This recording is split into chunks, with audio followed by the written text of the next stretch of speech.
नमस्कार दर्शकों, आप सभी का स्वागत है युवाओं के मन पसंदीदा कार्यक्रम उमंग में। दर्शकों, आज का कार्यक्रम हमारा बेहद ही खास होने वाला है, क्योंकि आज के इस कार्यक्रम में हम आपकी मुलाकात करवाएंगे एक छोटी सी प्यारी सी कलाकार से, जिन्होंने छोटी सी उम्र में बहुत सी कामयाबी हासिल की है और साथ ही अपनी आवाज़ से बहुत से लोगों को दीवाना बनाया है। जी हाँ दोस्तों, आज के हमारे जो कार्यक्रम का विषय भी रहेगा सुर लहरी, और आज इस कार्यक्रम को और ज़्यादा मधुर बनाएगी आज की हमारी मेहमान महक शर्मा जी, जो कि केवल और केवल 12 साल की है। महक जी, आपका बहुत बहुत स्वागत है हमारे आज के इस कार्यक्रम में। सर, आपका बहुत बहुत धन्यवाद कि आप लोगों ने मुझे इस डीडी हिमाचल के मंच में आने का मौका दिया, उसके लिए सर बहुत बहुत धन्यवाद। जी महक जी, मैं चाहूँगा कि सबसे पहले आप हमारे दर्शकों को थोड़ा सा अपने बारे में बताएं। आप कहाँ से आप संबंध रखते हैं, आपके परिवार में कौन कौन है और आप कौन सी क्लास में पढ़ते हैं, इसके बारे में थोड़ा सा हमारे दर्शकों को बताएं। सर, मेरा नाम महक शर्मा है और मैं 8वीं कक्षा में पढ़ती हूँ। जो मेरा गांव है वो देवनगर घनाटी में है। जी और सर, जो मेरे घर के परिवार है सर, हम सब जॉइंट फैमिली है। मेरे पापा है, मम्मा है और मेरे 2 बहनें हैं, 3 भाई है, मेरे ताऊजी है, ताई जी है, बड़ी मम्मा है, बड़े पापा है और मेरे दादी है। ये तो कहीं ना कहीं काफ़ी बड़ा परिवार है और आपका पूरा परिवार एक साथ मिलकर रहता है, ये तो बहुत ही अच्छी बात है। महक जी, मैं अब आपसे ये जानना चाहूँगा, क्योंकि अक्सर हमने देखा है कि जो आपकी उम्र के बच्चे हैं इन दिनों मोबाइल में गेम खेलना पसंद करते हैं और सिंगिंग जैसी एक्टिविटी से अभी भी दूर से डरते भी हैं। तो आखिर आपका शौक़ सिंगिंग के प्रति कैसे हुआ और कब से आपने गाने की शुरुआत की, इसके बारे में थोड़ा सा दर्शकों को बताएंगे। सर, जब मैं छोटी थी 7 साल की, तो मेरी मम्मा मेरे को इंडियन आइडल दिखाते थे। जी तो मैं उसको देखती थी, तो वहाँ पे जैसे बच्चे तो उनको प्राइजेस वगैरह मिलते थे, तो वो गाते थे, तो मेरे को भी काफ़ी अच्छा लगता था। तो मेरे को भी कुछ करना था, तो सर मेरे को उसी से ही ऐसा हो गया कि मैंने भी कुछ करना है सिंगिंग में। जी, तो कहीं ना कहीं जो टीवी पे जो रियलिटी शोज़ आते हैं, खासतौर पर जो सिंगिंग को लेकर, उसको देखकर आपको प्रेरणा मिली कि आपको भी कहीं ना कहीं गाना है। तो कितनी उम्र से आपने गाने की शुरुआत की है। सर, जब मैं छोटी सी थी सर, जब मैं 7 साल की थी सर, जी मैं तब से लेकर गाना जी, स्टार्ट तो कर कहीं ना दिया कहीं है। आपने 7 साल की उम्र में गाने की शुरुआत कर दी है। अगर हम आपके फेवरेट सिंगर की बात करें, जिसको आप अक्सर सुनना पसंद करते हैं या उनके कभी गीत गाना पसंद करते हैं, तो कौन है आपके फेवरेट सिंगर, उसके सर, बारे में मेरी बताएं। Favourite singer Lata Mangeshkar ma'am जी है सर, मैं उन्हीं के ही गाने पसंद करती हूँ गाना। जी, तो लता मंगेशकर जी क्यों, क्योंकि अक्सर हमने देखा है तो आजकल जो बच्चे हैं वो नए सिंगर को सुनना पसंद करते हैं। लता मंगेशकर जी हालांकि पुराने सिंगर है, तो लता मंगेशकर जी की तरफ आपका रुझान कैसे गया। सर, क्योंकि वो बहुत ज़्यादा अच्छा भी गाते थे, सुरीला भी गाते। सर, मेरे को उन्हीं के ही ज़्यादा गाने पसंद है, क्योंकि मेरे को उन्हीं के ही गानों की आदत हो गई है कि बस ये ही सुनना है। और उनकी सर बहुत मधुर आवाज़ भी है। कहीं ना कहीं उनकी आवाज़ के कारण वो आपको उनके गाने सुनना पसंद है। तो लता जी का अगर जिक्र हो ही गया है, तो क्यों ना एक हमारे दर्शकों के लिए आप अगर लता जी का कोई प्यारा सा गीत सुना दे। जी सर। कोई किसी को चाहे तो क्यों गुनाह समझते हैं लोग, कोई किसी की खातिर तड़पे अगर तो हंसते हैं लोग, बेगाना आलम है सारा, यहाँ पे तो कोई हमारा दर्द नहीं पहचाने हैं, पत्ता पत्ता बूटा बूटा हाल हमारा जाने हैं, पत्ता पत्ता बूटा बूटा हाल हमारा जाने हैं, पत्ता पत्ता। जाने न जाने गुल ही न जाने, बाग तो सारा जाने हैं, पत्ता पत्ता बूटा बूटा हाल हमारा जाने हैं, पत्ता पत्ता। धन्यवाद सर। बहुत खूब, बहुत ही प्यारी आवाज़ है आपकी। महक जी, अक्सर हमने देखा है कि आप बहुत बड़े बड़े मंचों में गाते हैं, बहुत से विंटर कार्निवल्स में भी आपने पार्टिसिपेट किया है। तो अक्सर हमने देखा है कि छोटे छोटे बच्चे मंच पे परफॉर्म करने से, स्टेज में जाने से डरते हैं। तो आप खुद को कैसे प्रिपेयर करते हैं स्टेज पे जाने से पहले, ताकि आप इतने सारी ऑडियंस के सामने अच्छे से और कॉन्फिडेंस होकर गा सकें। सर हमें सबसे पहले तो अपने ऊपर कॉन्फिडेंस होना चाहिए कि हम कर सकते हैं। अगर जी। हमें अपने ऊपर कॉन्फिडेंस नहीं होगा तो कुछ नहीं हो पाएगा। जी। और तो बाकी जब हम स्टेज पे जाते हैं तो ऐसे समझना चाहिए कि इनको कुछ नहीं आता, सिर्फ हमें आता है जो भी आता है। जी। फिर उस जैसे सर हम घर पे गाते हैं अपने परिवार के सामने, सर हमें वैसे ही स्टेजों पे भी परफॉर्म करना चाहिए। जी। तो आपने बहुत से स्टेजेस में परफॉर्म किया है, तो कोई ऐसा अनुभव खासतौर पर जो आपका पहला अनुभव जब आपने पहले इस बार स्टेज पे परफॉर्म किया हो, तो उस एक्सपीरियंस को थोड़ा सा हमारे दर्शकों को बताएंगे? सर जब मैं छोटी सी थी 7 साल की, तो सर जब मैं अपने गुरुजी के पास सीखने गई थी तो उन्होंने बताया था कि एक अराइजिंग स्टार भी आ रहा है, एक मंच, तो उसमें भी आपने ऑडिशन देना है। तो मैं बोला ठीक है सर। तो फिर उन्होंने सबसे पहला राउंड में मेरे को अभी मुझ में कहीं कराया था सर तैयार। मैं पहले राउंड में सिलेक्ट हो गई थी। जी। फिर था सर सेकंड राउंड, जिसमें मेरे को आज जाने की ज़िद ना करो कराया था सर तैयार। फिर सर मैं उसमें भी सिलेक्ट होकर सर मैं फाइनल राउंड में गई थी सर। फाइनल राउंड के लिए सर मेरे को राग भैरवी कराया था। और सर फिर मेरे को बिलीव नहीं था कि मैं विनर भी आऊँगी वहाँ पे। सर मेरी सबसे पहली ट्रॉफी थी सर वो, जहाँ से मैं अराइजिंग स्टार से जीत के आई थी। जी। तो कहीं ना कहीं आप पहली बार मंच पे गए तो, और पहली बार आपने प्राइज़ जीता, तो कहीं ना कहीं आपके लिए बहुत बड़ी बात भी मानी जा सकती। महक, आपने अभी बताया कि आपका बहुत बड़ा परिवार है और सभी परिवार मिलजुल कर रहता है, तो परिवार का सपोर्ट सिंगिंग के लिए किस तरह से रहता है? और ख़ास तौर पे जब अक्सर हमने देखा कि हमारी ज़िंदगी में उतार चढ़ाव चले रहते हैं और कई बार हमारा मन गीत गाने का या कई बार प्रैक्टिस करने का नहीं करता है, तो किस तरह से आपका परिवार आपको सपोर्ट करता है सिंगिंग के लिए, उसके बारे में थोड़ा सा दर्शकों को बताएं। सर जो मेरे परिवार वगैरह है सर वो मोटिवेट करते हैं, अगर करेगी नहीं तो फिर कैसे होएगा। जी। सर ऐसे बोलते हैं। तो फिर मैं क्या करती हूँ, कभी मेरा रियाज़ करने का मन नहीं होगा तो मैं इंडियन आइडल को सुन के एक नोटबुक लेती हूँ, उसमें लिख देती हूँ गाने, फिर सर उसी की ही तैयारी करती हूँ सर। जी। महक जी, कुछ दिनों बाद हमारे हिमाचल प्रदेश में शिवरात्रि मनाई जाएगी और शिवरात्रि हमारे हिमाचल प्रदेश का बहुत बड़ा त्यौहार माना जाता है। तो मैं चाहूँगा कि एक प्यारा सा भजन अगर आप शिव जी का हमारे दर्शकों को सुना दें तो मज़ा आ जाएगा। जी सर। आशुतोष शशांक शेखर चंद्रमौलि चितंबरा, कोटि कोटि प्रणाम शंभु, कोटि नमन दिगंबरा। आशुतोष शशांक शेखर चंद्रमौलि चितंबरा, कोटि कोटि प्रणाम शंभु, कोटि नमन दिगंबरा। निरंकार स्वरूप कालेश्वर महायोगेश्वरा,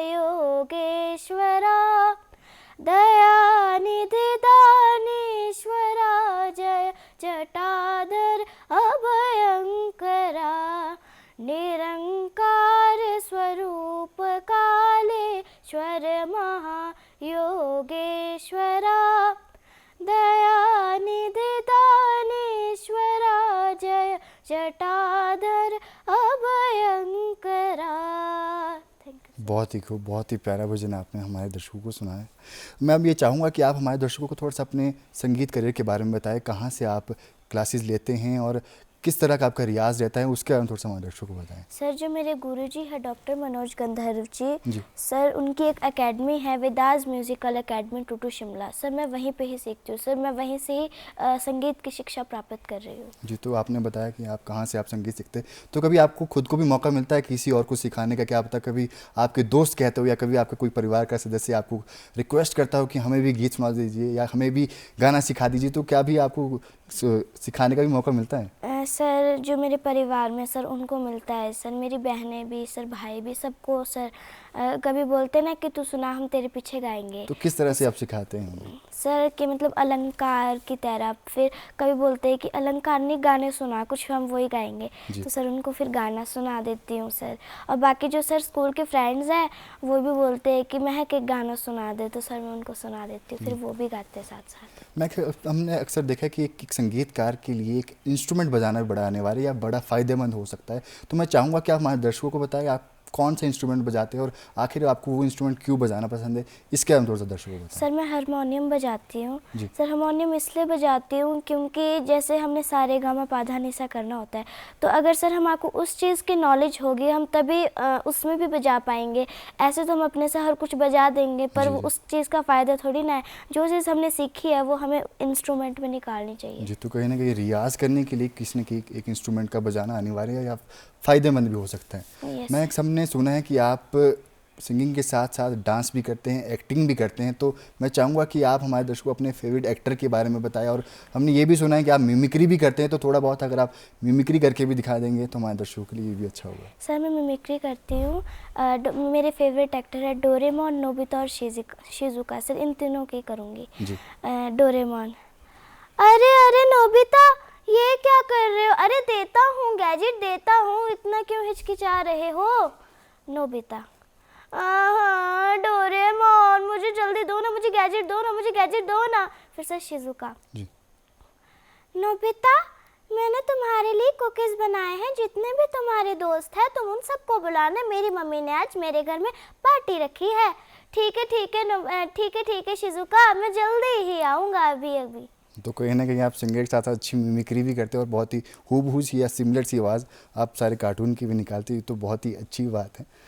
महक, मैं चाहूँगा कि आप खाली समय में संगीत के अलावा क्या कुछ करना पसंद करते हैं, उसके बारे में थोड़ा सा दर्शकों को बताएं। सर मैं डांस भी करती हूँ। तो किस तरह का डांस करना आपको सर पसंद? बॉलीवुड भी कर लेती हूँ, क्लासिकल भी कर लेती हूँ सर, दोनों टाइप का कर लेती हूँ। और साथ ही अगर हम बात करें आपके रियाज की, तो किस तरह का आपका रियाज रहता है, क्योंकि आपकी आवाज़ बहुत प्यारी है और मैंने सुना है कि आप बहुत ज़्यादा रियाज भी करते हैं, तो किस किस समय आप रियाज करते हैं और किस तरह का आपका रियाज रहता है, उसके बारे में थोड़ा सा दर्शकों को बताएंगे। सर जब तो जैसे स्कूल खुले होते हैं तो फिर तो रियाज़ करने को टाइम नहीं लगता, पर मैं रात के समय तो ज़रूर ही निकालती हूँ सर टाइम। क्योंकि जैसे मेरे को 3:30 बजे छुट्टी हो जाती है स्कूल से, तो फिर मैं क्या करती हूँ कि घर आऊँगी, फिर उसके बाद मैं सो जाती हूँ 5 बजे, 5 साढ़े 5 बजे तक। फिर सर उसके बाद मैं फटाफट से अपना स्कूल का काम निपटा के सर उसके बाद मैं म्यूज़िक की वो करने लग जाती हूँ प्रैक्टिस। जी। तो म्यूज़िक में कहीं ना कहीं जो राग है वो उसका बहुत ज़्यादा इंपॉर्टेंस रहती है और अच्छे राग गाना या राग का रियाज करना बहुत ज़रूरी रहता है। तो आप हमारे दर्शकों को अपने राग सुनाएंगे, किस तरह का आपका रियाज रहता है, उसके हम थोड़ा दर्शकों को सुनाएं। मैं राग वृंदावनी सारंग सुनाऊंगी। जी। सा रे मामा पा ने सा ने पा मा रे ने सा, घूंघरवा मोरा बाजे, घूंघरवा मोरा बाजे, घूंघरवा मोरा बाजे, बाजे बाजे रे बाजे, बाजे रे घूंघरवा मोरा बाजे, घूंघरवा मोरा बाजे, सांस ननद मोर पार परोसन, सांस ननद मोर पार परोसन, लोगवा मैं का नाम धरे हैं, लोगवा मैं का नाम धरे हैं, घूंघरवा मोरा बाजे, घूंघरवा मोरा बाजे, घूंघरवा घूंघरवा मोरा बाजे। Thank you. बहुत ही खूब, बहुत ही खूब। महक, आप स्कूल में भी पढ़ते हैं और पढ़ाई और म्यूज़िक को किस तरह से आप बैलेंस बना के रखते हैं, इसके हम थोड़ा सा हमारे दर्शकों को बताएंगे।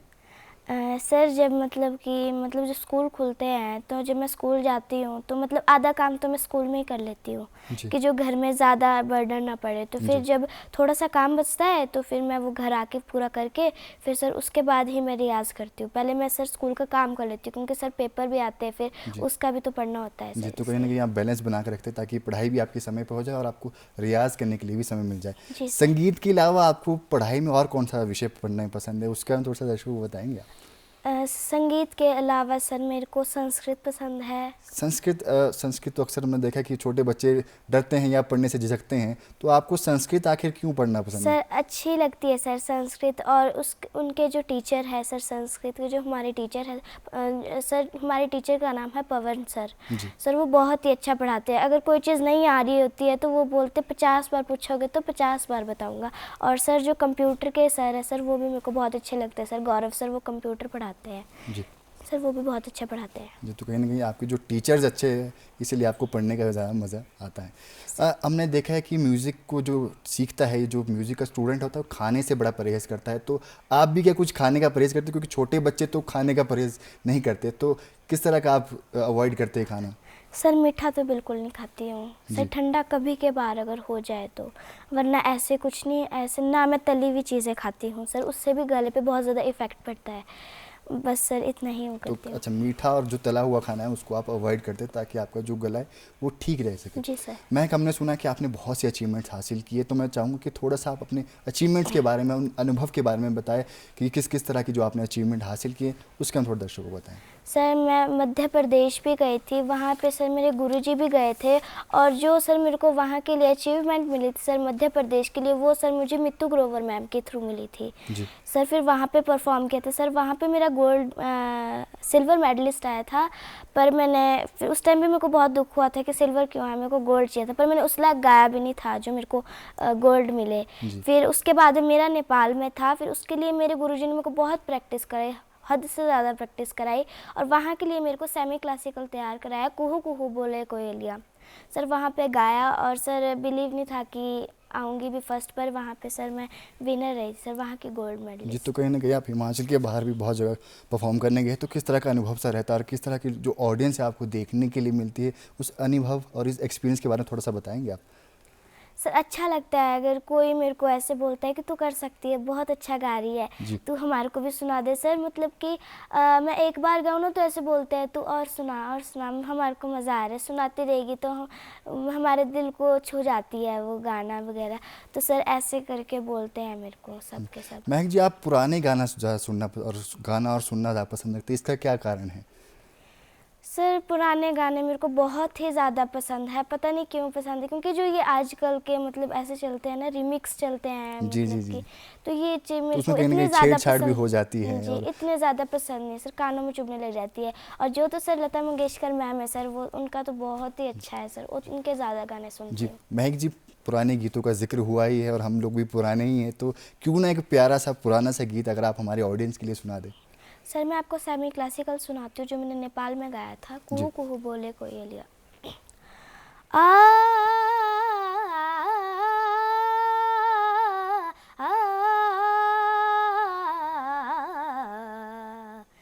कुहू कुहू बोले कोयलिया, कुहू कुहू बोले कोयलिया, कुंज कुंज में भंवर डोले, गुनगुन बोले आ, कुहू कुहू बोले कोयलिया। सज श्रृंगार ऋतु आई बसंती,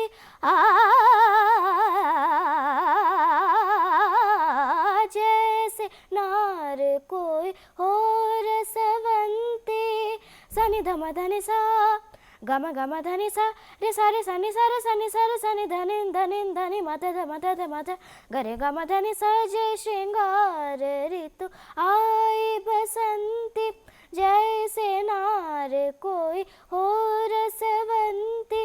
डाली डाली कलियों को तितलियां चूमे, फूल फूल पंखड़ियां खोले, अमृत घोले आ, कुहू कुहू बोले कोयलिया। बहुत खूब, बहुत थैंक यू खूब। सर। तो महक जी, आप बहुत अच्छा गाते हैं। जब आप इतने अच्छे परफॉर्मेंस के बाद, कई बार इवेंट्स के बाद जब आप स्कूल जाते हैं, तो स्कूल में किस तरह का माहौल रहता है? किस तरह से आपके टीचर और आपके जो दोस्त हैं वो किस तरह से आपको ग्रीट करते हैं, उसका हम थोड़ा सा बताएंगे? सर जो फ्रेंड्स हैं वो बहुत ज़्यादा मोटिवेट भी करते हैं, कॉन्ग्रेचुलेशंस भी देते हैं, बधाइयाँ देते हैं। और सर जो टीचर्स हैं वो बहुत ही ज़्यादा मोटिवेट करते हैं कि जी। अगर मैं कहीं गई भी हूँ तो वो काम भी भेज देते हैं मेरे को स्कूल का कि इसको कर लेना, और स्कूल में भी टाइम मिल जाता है कि आपका काम छूट गया था, आप कर लो। जी, तो कहीं ना कहीं स्कूल का और दोस्तों का बड़ा सहयोग रहता है आपके, जी ताकि सर। आप अच्छे से संगीत के लिए भी समय निकाल सके। अगर हम बात करें अपने भविष्य को, आप अपने फ्यूचर को आने वाले समय में किस तरह से देखना चाहते हैं और क्या कुछ आपकी प्लानिंग है फ्यूचर को लेके, उसके बारे में थोड़ा सा सा दर्शकों को बताएंगे? सर मैं इंटरनेशनल सिंगर बनना चाहती हूँ, जैसे लता मंगेशकर मैम है जी। तो वो भी है, तो उनकी जैसे बाहर भी पहचान है इतनी ज़्यादा, सब गाने सुनते हैं, फॉरेन के लोग भी उनके गाने सुनते हैं। तो सर मैं भी अपनी वैसी पहचान बनाना चाहती हूँ कि अभी तो जैसे इतनी बड़ी भी नहीं हुई हूँ, तो मतलब जब मैं बड़ी हो जाऊँगी अच्छा गाने लगूँगी और जी। ज़्यादा, तो लोग ऐसे कहे मेरे को, वो देखो महक मैम आ रहे हैं, मैम आ रहे हैं। जी। तो मेरे को इस तरीके से देखना है सर अपने जी, को। तो हम उम्मीद भी करते हैं आप बहुत जल्द कामयाब हो और हमारे प्रदेश व देश का नाम भी रोशन करें। और कहीं ना कहीं आपने ये भी बताया था हमें कि आपके पिताजी का भी सपना था आपको सिंगर बनाना, तो उसके हम थोड़ा सा दर्शकों को बताएंगे।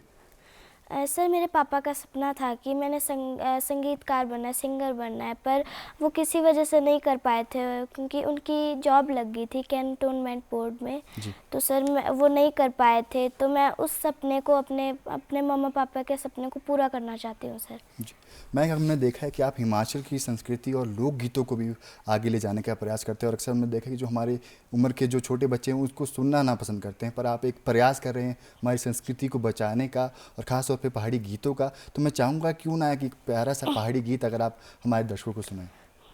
जी सर, मैं डॉक्टर कृष्ण लाल सहगल जी का गाना सुनाऊंगी। जी।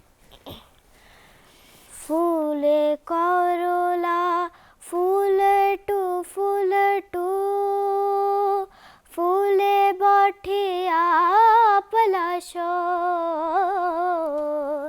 बांका मूल का हिमाचला तेरी चोटी ऊपर है कैलाशो मेरे आ हिमाचला तेरी चोटी ऊपर है कैलाशो मिकुटी रे चिट्टी चादर कोट गोड़ो रे अबाका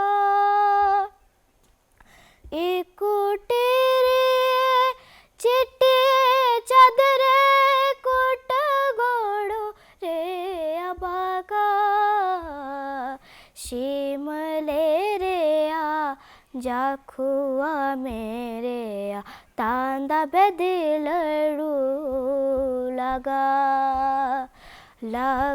मेरे आ हिमाचला तांदा बेदिलड़ू लगा।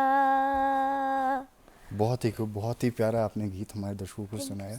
महक जी, हमने देखा है कि एक जो संगीतकार है वो बहुत ही ज़्यादा स्थिर और शांत रहता है, और आप भी बहुत शांत रहते हैं, तो अपने आप को आप शांत और स्थिर रखने के लिए यानी कि फोकस रखने के लिए किस तरह से आप प्रयास करते हैं?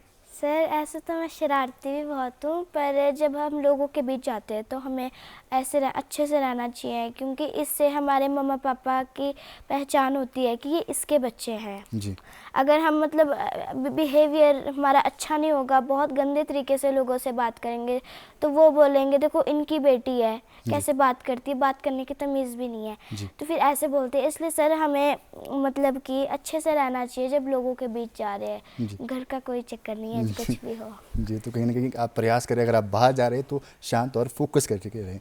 अब हम आपसे जानना चाहेंगे कि आने वाले कंपटीशन या आने वाले इवेंट्स के लिए किस तरह की खास आपकी तैयारी है, और क्या कुछ आने आपके इवेंट रहेंगे और कहाँ आपके इवेंट रहेंगे, उसके हम थोड़ा सा दर्शकों को बताएं।